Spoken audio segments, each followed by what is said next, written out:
ನಿಮ್ಮ ಹತ್ರ 1 ನಿಮಿಷ ಟೈಮ್ ಇತ್ತು ಅಂದರೆ ನನಗೆ ಕೊಡಿ. ಅಮೃತ್ ಭಾರತ್ 2.0ನ ಜನರಲ್ ಕಂಪಾರ್ಟ್ಮೆಂಟ್ ಹೇಗಿದೆ ಅಂತ ತೋರಿಸ್ತೀನಿ. ಮೇಲ್ಗಡೆ ನೋಡ್ಬೋದು ಪ್ಯಾಸೆಂಜರ್ ಇನ್ಫಾರ್ಮೇಷನ್ ಸಿಸ್ಟಮ್ ಇದೆ. ಮತ್ತು ಜನರಲ್ ಕಂಪಾರ್ಟ್ಮೆಂಟ್ ನೋಡಿ ಎಷ್ಟು ಸಖತ್ತಾಗಿದೆ. ಕಲರ್ ಸ್ಕೀಮ್ ನೋಡಿ, ಹೊಸ ಕಲರ್ ಸ್ಕೀಮ್ ಯೂಸ್ ಮಾಡಿದ್ದಾರೆ. ಸೀಟ್ಸ್ ನೋಡಿ ಎಷ್ಟು ಚೆನ್ನಾಗಿ ಕುಷ್ನಿಂಗ್ ಕೊಟ್ಟಿದ್ದಾರೆ ಅಂತ. ಟೋಟಲಾಗಿ 4 ಜನ ಕೂತ್ಕೋಬೋದು ಒಂದು ಕಡೆ. ಮತ್ತು ಇಂಪಾರ್ಟೆಂಟ್ ಥಿಂಗ್ ನೋಡಿರಿ, ಇದು 36 ವಾಟ್ ಔಟ್ಪುಟ್ ಸಪೋರ್ಟ್ ಮಾಡೋವಂಥ ಟೈಪ್ ಸಿ ಮತ್ತು ಟೈಪ್ ಇ ಚಾರ್ಜಿಂಗ್ ಸಾಕೆಟ್ ಕೊಟ್ಟಿದ್ದಾರೆ. ಮತ್ತು 3 ಪಿನ್ ಚಾರ್ಜಿಂಗ್ ಸಾಕೆಟ್ ಸಹ ನಿಮಗೆ ಕೊಟ್ಟಿದ್ದಾರೆ.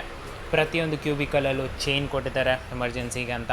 ಮತ್ತು ಡಿಫ್ಯೂಸ್ಡ್ LED ಲೈಟ್ಸ್ ಇದೆ, ಸೊ ದಟ್ ನಿಮ್ಮ ಕಣ್ಣಿಗೆ ಯಾವುದೇ ರೀತಿಯ ಸ್ಟ್ರೈನ್ ಆಗದೇ ಇರಲಿ ಅಂತ. ನೋಡಿ ಎಷ್ಟು ನೀಟಾಗಿ ಸ್ಪೇಷಿಯಸ್ ಆಗಿ ಕೊಟ್ಟಿದ್ದಾರೆ. 2 ಡಸ್ಟ್ಬಿನ್ ಇದೆ, ನೀಟ್ ಆ್ಯಂಡ್ ಕ್ಲೀನ್ ಆಗಿರೋವಂಥ ವಾಶ್ ಬೇಸಿನ್ ಇದೆ. ಮತ್ತು ಮಿರರ್ ಸಹ ಅವೈಲೇಬಲ್ ಇದೆ. ವಾಶ್ರೂಮ್ ನೋಡಿ ಎಷ್ಟು ಸಖತ್ತಾಗಿದೆ ಅಂತ. ಸೊ ಇದರಿಂದ ಒಂದು ಮಾತು ಹೇಳ್ಬೋದು, ಜನರಲ್ ಕಂಪಾರ್ಟ್ಮೆಂಟಲ್ಲಿ ಇನ್ಮೇಲಿಂದ ಟ್ರಾವೆಲ್ ಮಾಡೋದು ಯಾವುದೇ ರೀತಿಯ ತೊಂದರೆ ಆಗಲ್ಲ ಅಂತ.